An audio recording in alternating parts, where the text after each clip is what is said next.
This is 1696 6 Kreutzers from Austria, and it is minted in Vienna. The reason that this episode's title is Croissant is because I love croissants. One time I had a serious addiction with croissants, and I ended up gaining a bit of weight.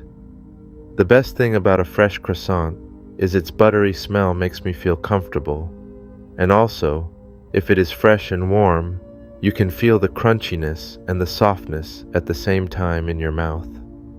Personally, while I'm writing this chapter, I'm actually eating a toasted croissant with bacon and cheese between them. It tastes heavenly. Anyway, let's dive into the history of croissants and this 1696 6 Kreutzers from Austria, Vienna.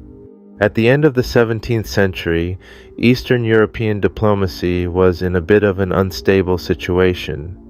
Spain was one of the strongest countries during the 16th and 17th century, but after losing 30 Years' War and Netherlands' independence, Habsburger Reich was also affected by the 30 Years' War.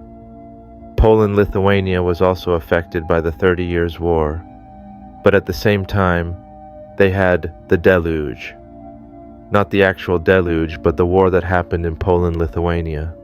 The new rising strong countries were England, France, and Sweden. I mean, both England and France were strong countries in the 16th century, but more standing out. The Ottoman Empire was strong.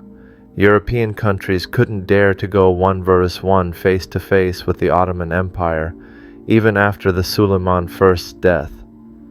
The thing is, this Battle of Vienna is Season 2. It happened in 1683. The Ottoman Empire was strong and expanded the land, but during Mehmed IV's reign, he wanted to continue the legacy of the Ottoman Empire, and he heard the good news. Principality of Upper Hungary Protestantists' rebellion towards the House of Habsburg. Maybe Kara Mustafa Pasha found it as an opportunity, so he reported this to Mehmed IV, and Mehmed IV approved it even though not everyone was willing to because of Battle of Vienna Season 1.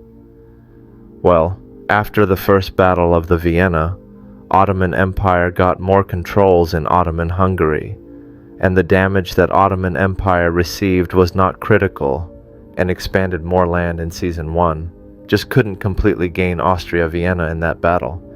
So Season 2 began in 1683, July 14th. Maybe because of sophomore jinx, the Ottoman Empire army prepared a lot more than the First Battle of Vienna, but this time with a different strategy. They surrounded the castle with 150,000 soldiers, and instead of attacking Vienna with full force, they chose to go for the long term. Understandably, they were trying to minimize the damage and try not to repeat the mistakes they made in the First Battle of Vienna. Leopold I had strong diplomatic skills, and he could get the assistance from the most serene Republic of Venice, Kingdom of Poland, and the Grand Duchy of Lithuania, which is known as Poland-Lithuania, and the Russian Empire. Lega Santa. As a conclusion, the Ottoman Empire lost in the Second Battle of Vienna, and it later turned into the Great Turkish War. Season 3 right away almost. Leopold I had great diplomatic skills to protect Vienna, and it was one of his achievements during his period. However, he oppressed Hungarian people cruelly, so his reputation in Hungary is not good. Now we have to talk about the croissant. There are a few stories about how and why croissants were made, but one of the stories is that croissants are originally known as viennoiserie, and Marie Antoinette, when she married Louis XVI, the recipe passed down to France and became croissant. After the Second Battle of the Vienna, Austria came up with a bread in crescent shape, which reminds of the flag of the Ottoman Empire, to celebrate the victory of the Battle of Vienna. Honestly, I just love croissants. I do not care about any historical political stories behind the food. I eat if I'm hungry. I just finished a croissant sandwich with bacon and cheese while I was writing this. Honestly, I can never be happier with the croissant bacon cheese sandwich. The thing is, I knew the history of croissants before I had this coin, and this coin was from auction. So basically, I could talk about croissants with a coin.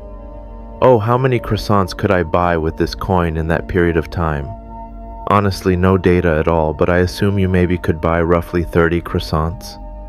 I'm going to buy more croissants tomorrow, but I will keep this coin.